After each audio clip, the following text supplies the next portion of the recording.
Alright, a little bit of wind here, but bear with me. This is going to be our engine bay. We always like to leave it running so you can see everything's functioning. Engine bay is in great shape, pretty clean overall. Hoses and belts in great shape. You can see this white kind of haze on here. It's from like the dressing they use when they clean these engine bays before they sell them. Over time it kind of like oxidizes that, so just keep a close eye on something like that. You can always just rough it, clean it off or rub it off really well. Filter's in great shape. This is a turbocharged vehicle. The ticking noise you're going to hear is your direct injection. That means it's firing properly. It's a good thing you want to hear something like that. Some people think it's noisy, but that's how they operate. Everything on the side here, belt. I did make note there was some cracking visual on the smooth side there. A little bit of residue you can kind of see on the tensioner down in there as well. So just keep a close eye on that. Probably something I would service sooner than later. That's something that could leave you roadside. Crash support or rails, however you like to say it. They run along right here. No rippling. No signs of any kind of bolt heads being turned or taken apart. Paint's all matched. Same over on this side. We do have an air box in the way. It's kind of hard to see with the light. Transmission on these are sealed units, so unless you have like a lift or something like that, you got to pull the belly pan and then there's a check plug in there while it's running. Brake fluid's still nice and gold. That's what we like to see. Something that you want to see serviced every 3 years roughly, just to make sure you don't get moisture buildup in there, but that still looks really good. When I was doing the brakes on the walk around, kind of explained those out on the exterior portion, but they also look really well, so it looks like the rears have been done recently. Maybe they serviced this fluid at the same time. It's going to conclude our engine bay inspection. Checks out nicely. Alright, this is going to be our 2020 Mazda 6 exterior portion. Car's in a dark blue color. Looks pretty good. Didn't see any major dents, stings, scratches on the walk around here. We're going to get a little closer. Body lines are all really nice even on both sides, smooth. On the edges of this door, I did notice that we might have had some touch up from a door ding that you can kind of feel on there. Gasket I popped, made sure that works. Overall, car's in pretty good shape for years. I mean, it's only 5 years old, but 37,000 looking really good. Normally we got some dings or scratches. So a couple things I do want to point out with the exterior portion here. On this right rear wheel, you can see we've had a little bit of run-ins with the curb. On this tire, you can see some damage on the sidewall there. Something to keep in mind or an eye on. You're a little more susceptible when you start getting through those cords and stuff and the other layers of rubber. It just kind of makes it a weak spot. So good that it's on the rear. That's where I would prefer it if I had it on the car. Tire overall in good shape. It's not showing dryness. Lower rockers are in good shape on these. One other thing I did see on the lower bumper here, not too bad on scuffs. Normally some of these just get really dragged around, so this one did pretty good. Nothing too major on there. I'll show you on the underside when we do that visual there. Glass on the vehicle is all in really good shape. No chips, no cracks. The vehicle is not even tinted. It has like a UV protection on there from the factory, but that's about it. And this is going to conclude our exterior. Alright, we're going to use these mirrors here to go through the undercarriage. Like I was saying with that front lip, as you can see, not too many scratches or any scuffs. It's really good, especially with these low cars these days. This here, you can get a good visual all the way back. Nothing hanging down, nothing loose, nothing sagging. You did make note that there was some kind of oil leak, and I'll kind of address that here on one of the corners once I can get in there a little deeper. I'm going to move over to the driver's side. Alright, this is going to be on your driver's side here. We start with this lift point. We want to make sure that there's no damage or any crushing. You can also see your floor pan or underbody, I guess. You can kind of see like a little bit of separation there. Like this might have been kind of bunked one time. I get kind of looked in there, make sure we don't have like a seam separator or anything like that. Just want to make sure on that. This is going to be driver rear corner. Same thing, lift point in great shape. Don't see any rust or any flaking. Everything checks out good. Nothing loose, nothing hanging. Alright, this is going to be from the back here. You can see your frame rail, crash support, and muffler, all in really good shape. Going up here, this is going to show you your suspension, also in really good shape. Everything looks good there. Subframe as well, doesn't look like it's been drug or anything. Good view on the exhaust. We're going to swap over sides. This is going to be passenger side. Crash rail in the same shape, muffler as well. Looks like it's one muffler with 2 exits. Suspension in good shape here as well. Control arms also look really good. Dry shocks, that's what we like to see. I'm gonna hop over to the corner. Alright, there's gonna be your lift point again in good shape. Undercarriage and body, really good shape here as well. It does have like a fabric skid plate that I keep mentioning. Not hanging or anything, it's just kind of sound deadening for the road. Looks good. Alright, this is gonna be your passenger lift point. Like I said, a little bit of separation here as well. Look in there, you can kind of see how it's come up a little bit. So, could just be kind of like the plastics or how it's like over time it's kind of deformed, but just want to make sure nothing's going on in there. Lift point's in great shape, body as well. I'm going to try and get a good angle on what I saw for your grip. Alright, kind of hard to see on there, but you can see that is your pan, your oil pan. You can see where there's an active wet spot right next to it. That seems to be what the source of the leak is. Didn't find anything else that was wet on around the engine bay. Alright, this is going to be the interior portion on the 2020 Mazda 6. This does have steering wheel controls. Everything is working here. Adaptive cruise works nicely. The paddle shift function on there also works. It does also have sport mode and a shift function on the shifter there, so kind of fun.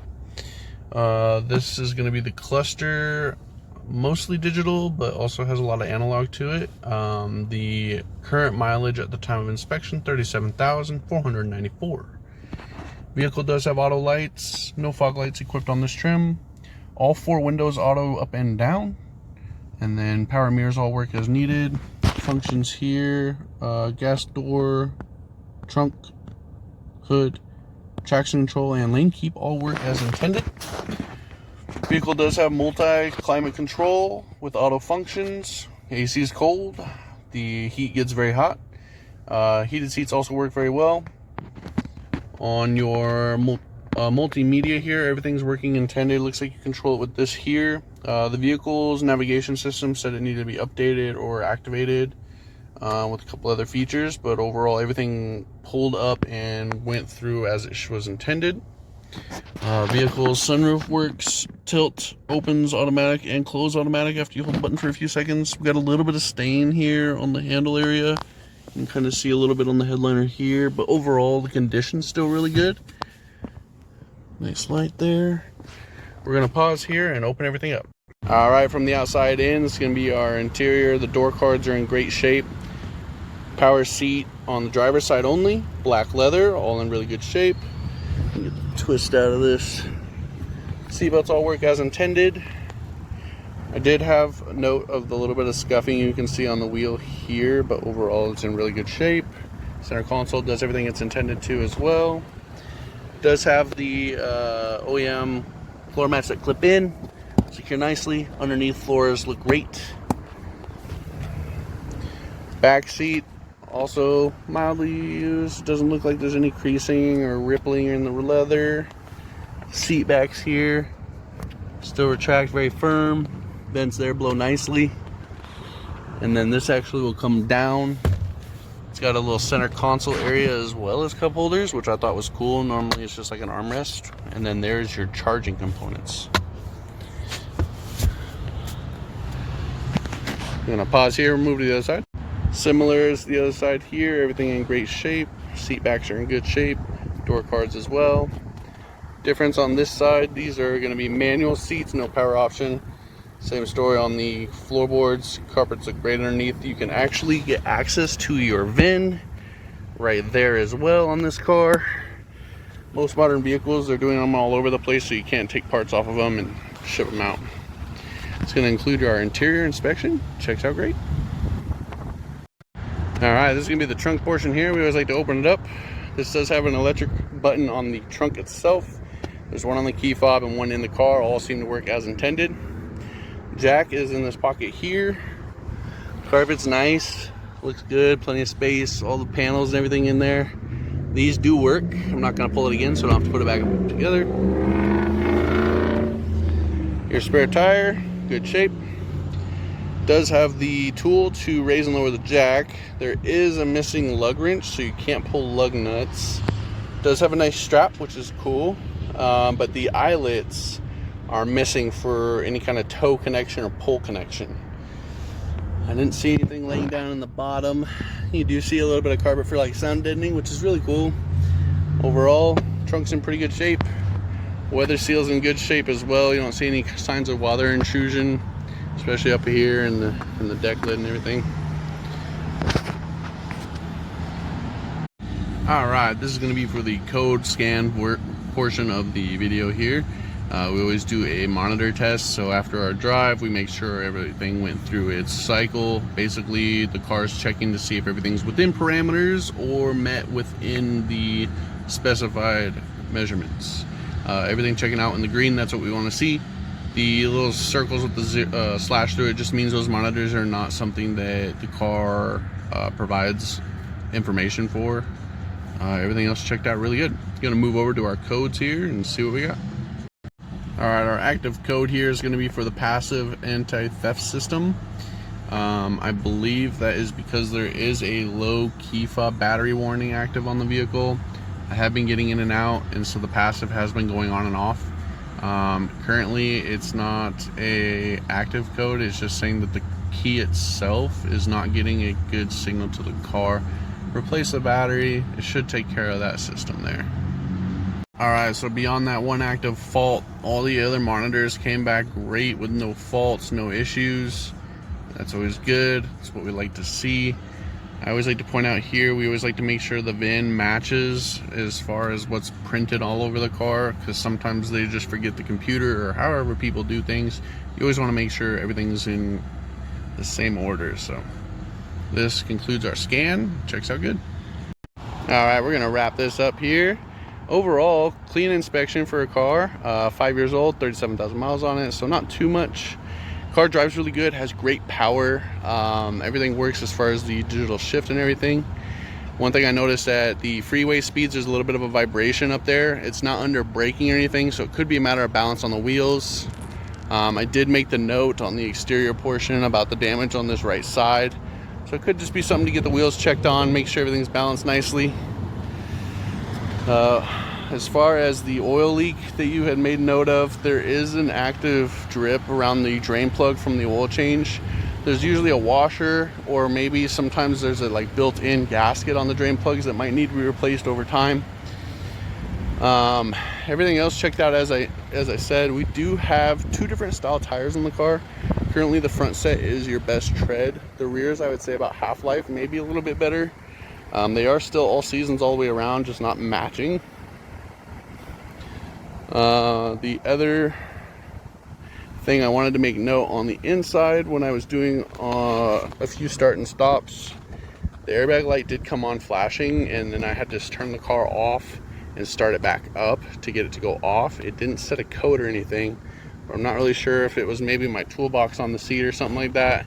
I pulled all that off, restarted the car, no light. So I think I'm just messing your car up with that one. As far as exterior, everything checked out great. You'll see on there. My conclusion on this car is a good inspection. Nice purchase. I would start with fresh oil change, get the plug inspected, make sure that we don't have any issues with the thread or any kind of damage there, and just keep an eye on the spot and see if that is what the sole purpose is of the drain plug being your drip.